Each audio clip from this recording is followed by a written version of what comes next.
One of The Witcher's executive producers, Tomek Baginski, probably made one of the dumbest quotes ever when referring to not only their fan base, but their fan base in America and how it actually shaped the making of The Witcher. After you Yes. hear this, you will be infuriated, but you will have a better insight on how The Witcher became the trash heap it Yeah. is now. Right. The garbage storm it is.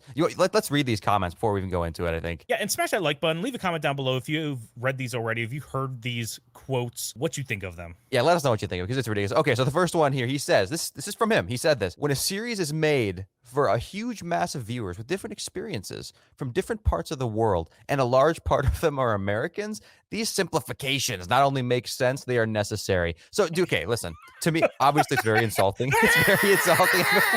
It's I very want to like insulting. just Okay, it's very insulting. But I think it's BS, man. I think it's BS. I think he's going back and retroactively making an excuse. It's like the Flash saying, that the CGI was bad on purpose. In my opinion, it has to be. Because how could you have a take this terrible when things exist, like long form things exist that are primarily consumed by Americans that are super, super successful? I don't understand how that could be. And we're not even talking about like Breaking Bad, which is something outside of the genre in which he's working in fantasy wise. No. Like We're talking if you fantasy. say, yeah, if you said like, oh yeah, Breaking Bad, that's a very complex story. Have this very character driven. It's long form.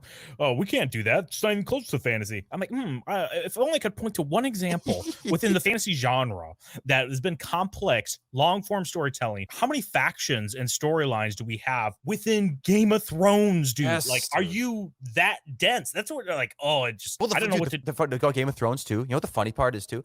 When Game of Thrones started to fail in season 7 and 8, and even 6 a little bit, that's when the show started moving at hyper speed. That's when the show started moving at maximum speed and skipping all these things. We love the slow paced drama of Game of Thrones. So let's read the other quote here real quick too, because I think it's all BS. So he continues, says, the audience changes. It's not like it all changes. When it comes to shows, the younger the public is, the logic of the plot is less significant. So yeah, he's saying that the younger listen, me and Don, we're not even 30 years old. Okay. So we're not like this old Gen X, like boomer thing. Like, I want to watch my 3-hour dialogue heavy, like Quentin Tarantino stuff. I do like that stuff, but we're not old enough to justify that according to this dude. And I don't know, man, this is just crazy. This is so disconnected from reality. Yeah. And I wish he would have given an example of a show he wants to point at and go, I want to make that show, but within the fantasy genre, like, I don't know what's a TikTok heavy kind of show out there right now that people are watching. Like, we just watched Barbie and Oppenheimer, like, burst through the box office. Okay, I guess, dude, honestly, they're Oppenheimer, completely different though. Yeah, Oppenheimer is hyper speed. There's so much content. That thing does move a million miles a minute, and it keeps you really enthralled. But I think a lot of that's to do with like the score and stuff too. So I guess you could make an argument that Oppenheimer and Christopher Nolan's directing style is really fast paced, but I would not call it the TikTok like generation. I would never say something like that. Okay, sure. So it's fast paced. There's nothing wrong with having something fast paced, but then it is very plot significant. Everything that goes on in Oppenheimer. He's saying like the plot becomes less significant. It's like, no, the plot and the characters are everything. And I just have an issue with everything about The Witcher, and I complain about it every time we talk about it, that the economy of storytelling is so badly done within The Witcher that they cannot convey emotions, motivations, subtleties in just slight expressions of actors. You can see some of the best scenes within Game of Thrones is when Tywin and Lady Olenna, the Queen of Thorns. Oh, dude, yes, so good. Their dynamic is great. Yeah, you can hear the war of words they have and the subtext they have underneath and how they really feel about things versus having to come out and say it and just have to go into further detail about what's happening in the plot every time in The Witcher. Like when Cahir meets Ciri at the end of episode 6 and they have to go through a whole thing like, I once came to your town and burned everybody alive. And he did do that. Try to kill you. Now. I'm like, dude, if you don't remember it, just show like previously on The Witcher kind of thing at the beginning. And that's all you have to do. That's all you have to do. But for some reason, this show, it just treats everyone like idiots, and like we just like I just started watching the show. I guess you're gonna start Witcher season 3 episode 6. Here we go. Like, oh, I just hate it. It just makes no, you're right. Another example. But I'm glad I hear this quote because now it just validates every thought I had about these showrunners and writers. It's true. And it extends beyond this too, because every single thing throughout this series. Well, actually, you know what? I should say the first season was much more complex. It really was. It was much Yeah. more complex. It was in a dumb way.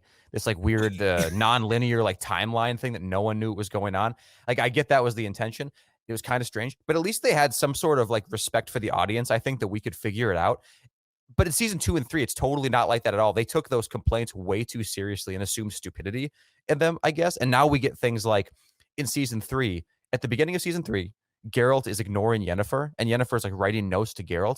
And instead of showing just a couple like 10-second sequences where Geralt is clearly ignoring Yennefer, we can infer as the audience that watched season 2, maybe it's because that Yennefer tried to kill Ciri, who is Geralt's like, basically property from the Law of Surprise and somebody he actually cares about, like a daughter potentially, right? We could understand that. It takes 2 seconds. But instead of that, we have to give a 15-minute montage of Yennefer's letters being read out loud in detail, explaining exactly why Geralt is upset with her, and then Geralt writing letters back to Yennefer saying like, I will forgive you at some point, Yennefer, for this explicit purpose, like this explicit sin that you did, just to remind us. It's like, dude, we don't need to spell out that much for us. You can show us rather than tell us. You can. I swear to God, we're not that stupid. And one thing you mentioned earlier about season 1 being complex, it was over complex for no reason. They also aren't simplifying certain aspects to make it easier to understand. Like what was nice about Game of Thrones was that we had very distinct environments, armor, you had sigils that would tell you which side they're on. That way you could understand like, hey, this person's from here, here. I understand who this guy, like the maesters, they all have a very uniform look to them, so you kind of know what their role is in every sort of aspect of King's Landing and at the Wall, at Winterfell. But in this show, all the costumes and stuff are all over the place too, so that way you can't really like intuitively pick up whose side's on which. I also mentioned this a lot too. Have I mentioned this on a video about George R. Martin calling locations off of nouns? Like Winterfell, We King's talked Landing. about it privately. Yeah. Yeah. Okay. So Casterly Rock, the Wall. Yeah. They're real places. Words. And then when you hear Baratheon, Lannister, Stark, Tyrell, those are names, right? That makes way more sense. But so many of these names in here, they'll decide to translate some words but not others. It's a complete and utter shit show behind the scenes at The Witcher. They could have simplified things to make other things complex, but instead they just haphazardly made things complex and simplified others for like no reason. And it's frustrating to see because we know it can be done properly. We know it can be done properly. And then bottom line is these complaints are BS because like season 1, we keep talking about that and harkening back to it. But if you think about the actual reason why season 1 was bad, it's because it was too fast. This complexity thing would have worked. But like Don was saying, things aren't that distinct. They're more nuanced. I'll say that. You know what? Honestly, the show is somewhat nuanced in the way that the armors and all the names are confusing and jumbled up. But if you had the pacing of Game of Thrones, or you're willing to make that commitment to like, you know what? Let's stretch the content that we got in season 1 in real life. If you'd stretch that out into like 4 seasons or something like that, because it probably is worthy of that if you really wanted to do it, we would definitely not have any confusion in that 4th season, right? During when all this stuff hits the fan, we would know what every region's armor looks like. We'd be extremely familiar with Geralt and the whole monster hunting process. We'd probably be much more connected to Ciri and Yennefer and Geralt. Because, dude, like Yennefer, I did not get the impression that she was like hundreds or thousands of years older than Geralt, whatever she is. I know she's way older than Geralt. And Geralt himself is a few hundred years old. But it doesn't feel that way because the show moves a million miles a minute and it doesn't go out of its way to like distinguish eras or whatever.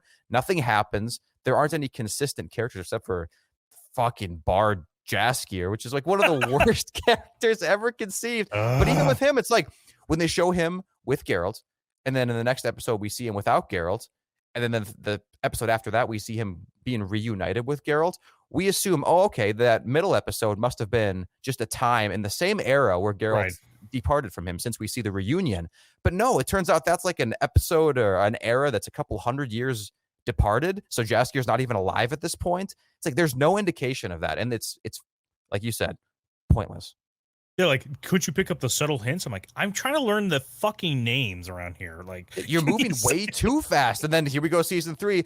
Well, these Americans don't like the slow-paced show that we conceive, so we got to speed things up a little bit. It's like, no, you retard. Well, let us know what you think about these quotes. Did you think The Witcher needed to be too dumbed down even more for us Americans? Leave a comment down below and smash the like button.